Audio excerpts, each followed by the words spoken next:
Auto gas ಇಲ್ಲದೆ ರೋಗಿ ಪರದಾಡಿರುವ ಘಟನೆ ಬೆಂಗಳೂರಿನ ಮೈಸೂರು ರಸ್ತೆಯಲ್ಲಿ ನಡೆದಿದೆ. ಅನಾರೋಗ್ಯ ಸಮಸ್ಯೆಯಿಂದ ಕುಟುಂಬಸ್ಥರು ರತ್ನಮ್ಮ ಎಂಬಾಕೆಯನ್ನ ಆಟೋದಲ್ಲಿ ಆಸ್ಪತ್ರೆಗೆ ಕರೆದೊಯ್ದಿದ್ರು. ಈ ವೇಳೆ ಗ್ಯಾಸ್ ಇಲ್ಲದ ಕಾರಣ ಬಂಕ್ ಮುಂದೆ ಆಟೋ ನಿಲ್ಲಿಸಲಾಗಿದೆ. 2 ಗಂಟೆಗಳ ಕಾಲ ಗ್ಯಾಸ್ ಸಿಗದೆ ಆಟೋದಲ್ಲೇ ಮಹಿಳಾ ರೋಗಿ ರತ್ನಮ್ಮ ನರಳಾಡುವಂತಾಗಿದೆ. ಮಧ್ಯಪ್ರಾಚ್ಯದಲ್ಲಿನ ಯುದ್ಧದ ಪರಿಣಾಮ ದೇಶದ ಮೇಲೆ ಪ್ರತ್ಯಕ್ಷ ಹಾಗೂ ಪರೋಕ್ಷವಾಗಿ ಪ್ರಭಾವ ಬೀರಿದೆ. ಪ್ರಮುಖವಾಗಿ ಗ್ಯಾಸ್ ಸಮಸ್ಯೆಯಿಂದ ಕಿಲೋಮೀಟರ್ ಗಟ್ಟಲೆ ನೂರಾರು ಆಟೋಗಳು ಗ್ಯಾಸ್ ತುಂಬಿಸಿಕೊಳ್ಳಲು ಕ್ಯೂ ನಿಲ್ಲುವಂತಹ ಪರಿಸ್ಥಿತಿ ನಿರ್ಮಾಣವಾಗಿದೆ. ಮಧ್ಯರಾತ್ರಿಯಿಂದಲೇ ಬೆಂಗಳೂರಿನ ಮೈಸೂರು ರಸ್ತೆಯ ಆಟೋ ಗ್ಯಾಸ್ ಏಜೆನ್ಸಿ ಮುಂದೆ ನೂರಾರು ಆಟೋಗಳು ಗ್ಯಾಸ್ ತುಂಬಿಸಿಕೊಳ್ಳಲು ಕ್ಯೂ ನಿಂತಿವೆ. ದರ ಏರಿಕೆ ನಡುವೆ ಆಟೋ ಗ್ಯಾಸ್ ಏಜೆನ್ಸಿಗಳಿಂದ ನೋ ಸ್ಟಾಕ್ ಬೋರ್ಡ್ ಹಾಕಿದವರ ಬಗ್ಗೆ ಆಟೋ ಚಾಲಕರು ಆಕ್ರೋಶ ವ್ಯಕ್ತಪಡಿಸಿದ್ದಾರೆ.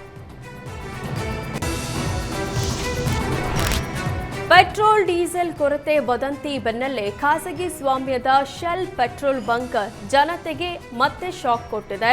ಕಳೆದ 15 ದಿನಗಳಲ್ಲಿ 3 ಬಾರಿ ದರ ಏರಿಕೆ ಮಾಡಿದ್ದ ಶೆಲ್ ಇದೀಗ ಮತ್ತೆ ಪೆಟ್ರೋಲ್ ಡೀಸೆಲ್ ದರ ಏರಿಸಿದೆ. 4 ದಿನದ ಹಿಂದೆ ಸಾಮಾನ್ಯ ಪೆಟ್ರೋಲ್ ದರ ಲೀಟರ್ಗೆ ₹112 ಏರಿಸಿದ್ದ ಶೆಲ್ ಪೆಟ್ರೋಲ್ ಬಂಕ್ ಈಗ ₹119ಗೆ ಏರಿಸಿದೆ. ಪ್ರೀಮಿಯಂ ಪೆಟ್ರೋಲ್ ದರ ಲೀಟರ್ಗೆ ₹122ರಿಂದ ₹129ಕ್ಕೆ ಏರಿಕೆಯಾಗಿದೆ. ₹98 ಇದ್ದ ಸಾಮಾನ್ಯ ಡೀಸೆಲ್ ದರ ₹25 ಹೆಚ್ಚಳವಾಗಿದೆ. ಪ್ರೀಮಿಯಂ ಡೀಸೆಲ್ ಪ್ರತಿ ಲೀಟರ್ಗೆ ₹108ರಿಂದ ₹133ಕ್ಕೆ ಏರಿಸಲಾಗಿದೆ.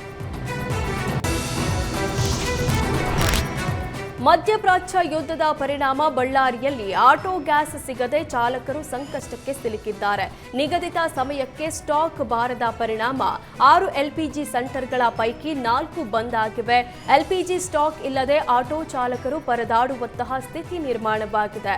ಇದರಿಂದ ಆಟೋ ಚಾಲಕರ ಜೀವನ ದುಸ್ಥಿತಿಗೆ ಸಿಲುಕುವಂತಾಗಿದೆ. ಹಣಕಾಸು ವರ್ಷದ ಮೊದಲ ದಿನವೇ ಬೆಂಗಳೂರು ಮೈಸೂರು ಎಕ್ಸ್‌ಪ್ರೆಸ್ ವೇನಲ್ಲಿ ಟೋಲ್ ದರ ಏರಿಕೆಯಾಗಿದ್ದು ವಾಹನ ಸವಾರರಿಗೆ ಭಾರಿ ಹೊಡೆತ ಬಿದ್ದಿದೆ.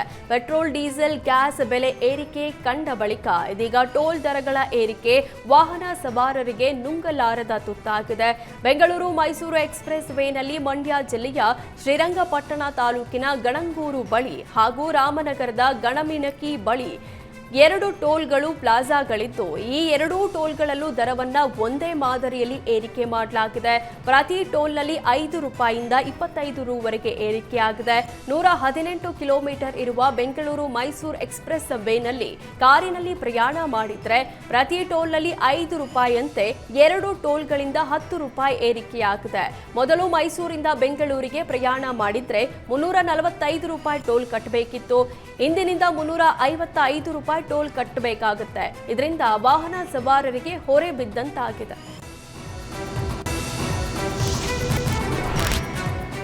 ಶಾಲೆ ಮಕ್ಕಳ ಬಿಸಿಯೂಟದಲ್ಲಿ ಶಾಲಾ ಮುಖ್ಯ ಶಿಕ್ಷಕ ನಿರ್ಲಕ್ಷ್ಯ ವಹಿಸಿರುವ ಘಟನೆ ಶಿಗ್ಗಾವಿ ತಾಲೂಕಿನ ಶಡಗರವಳ್ಳಿಯಲ್ಲಿ ನಡೆದಿದೆ. ಶಾಲಾ ಮಕ್ಕಳ ಬಿಸಿಯೂಟಕ್ಕಾಗಿ ಮುಖ್ಯೋಪಾಧ್ಯಾಯ ಸುರೇಶ ಭಜಂತ್ರಿ ಕೊಳೆತ ತರಕಾರಿ ಖರೀದಿಸಿ ಅಡುಗೆ ಮಾಡಲು ಸೂಚಿಸಿದ ಆರೋಪ ಕೇಳಿಬಂದಿದೆ.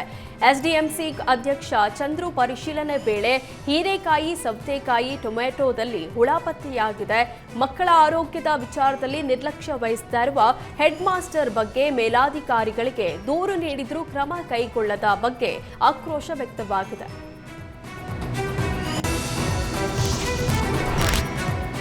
ಬೆಂಗಳೂರಲ್ಲಿ ಮಾತ್ರವಲ್ಲ, ಕೋಟೆನಾಡು ಚಿತ್ರದುರ್ಗದಲ್ಲೂ ಆಟೋ ಎಲ್ಪಿಜಿ ಕೊರತೆ ತೀವ್ರಗೊಂಡಿದೆ.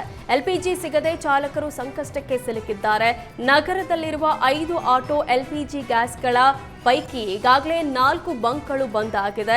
ಬೆಳಗ್ಗೆಯಿಂದಲೂ ಆಟೋ ಎಲ್ಪಿಜಿ ಬಂಕ್ ಬಳಿ ಬಂದು ವಾಪಸ್ ಹೋಗ್ತಾ ಇರೋ ಚಾಲಕರು ಆಟೋವನ್ನೇ ಅವಲಂಬಿಸಿ ನಾವು ಜೀವನ ಸಾಗಿಸ್ತಾ ಇದ್ದೀವಿ. ಯುದ್ಧ ಶುರುವಾದಾಗಿನಿಂದ ಆಟೋ ಚಾಲಕರ ಸ್ಥಿತಿ ಹೇಳತೀರದಾಗಿದೆ. ಸಾಲ ಸೂಲ ಮಾಡಿ ಆಟೋ ತಗೊಂಡಿರೋ ನಾವು ಏನ್ ಮಾಡಬೇಕು ಅಂತ ಅಳಲು ತೋಡಿಕೊಂಡಿದ್ದಾರೆ.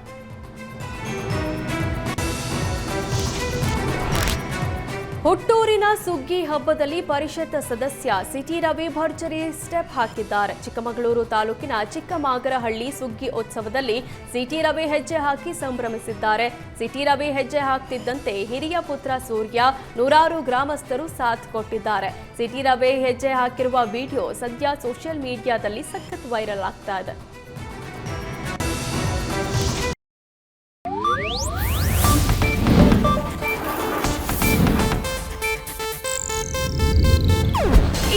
ಏಷ್ಯಾನೆಟ್ ನ್ಯೂಸ್ ನೆಟ್ವರ್ಕ್ ಪ್ರಸ್ತುತಿ.